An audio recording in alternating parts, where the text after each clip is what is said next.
കേരളത്തിലെ കമ്മ്യൂണിസ്റ്റ് പ്രസ്ഥാനം ചരിത്രത്തിലെ ഏറ്റവും വലിയ ആഭ്യന്തര പ്രതിസന്ധിയിലൂടെ കടന്നുപോകുന്നതിന്റെ വ്യക്തമായ സൂചനകളാണ് ഇടതുപക്ഷ യുവജന പ്രസ്ഥാനമായ ഡിവൈഎഫ്ഐയിൽ നിന്നും ഇപ്പോൾ പുറത്തുവരുന്നത്.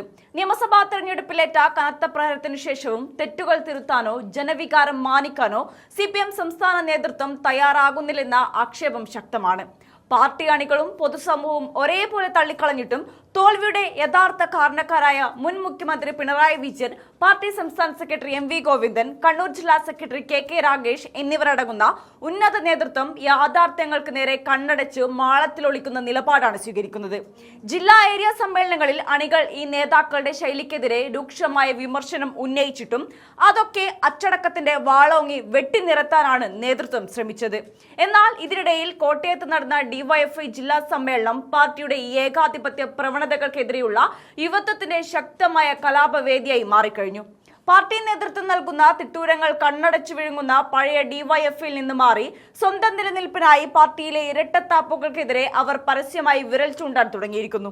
കോട്ടയം സമ്മേളനത്തിൽ യുവജന നേതാക്കൾ ഉയർത്തിയ ഏറ്റവും പ്രസക്തവും മൂർച്ചയേറിയുമായ ചോദ്യം ഡിവൈഎഫ്ഐ അഖിലേന്ത്യാ നേതാവായ A റഹീമിനെ കേന്ദ്രീകരിച്ചുള്ളതായിരുന്നു.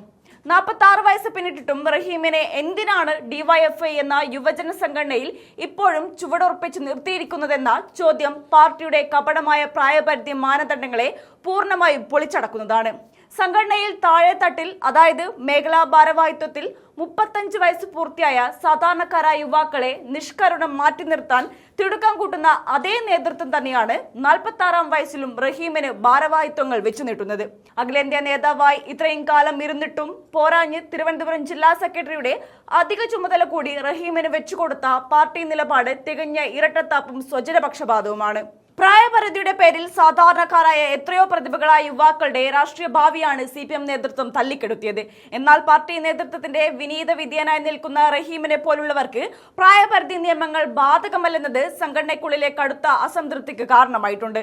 അർഹതപ്പെട്ട യുവ നേതാക്കളെ തഴഞ്ഞ് ഒരു വ്യക്തിക്ക് ചുറ്റും പദവികൾ വെച്ചു നീട്ടുന്ന ഈ ശൈലി ഡിവൈഎഫ്ഐയുടെ ആദർശ ശുദ്ധിയെ തന്നെ ചോദ്യം ചെയ്യുന്നതാണ്.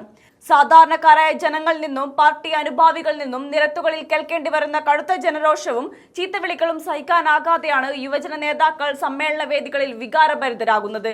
അണികളിലെ മനസ്സിലെ ഈ അമർഷവും രോഷവും ഇനി ഭയപ്പെടുത്തി അമർത്തിവെക്കാനാകില്ലെന്ന കൃത്യമായ സൂചനയാണ് പാർട്ടിക്ക് ഡിവൈഎഫ്ഐ സമ്മേളനങ്ങളിൽ നിന്ന് പോലും ലഭിക്കുന്നത്.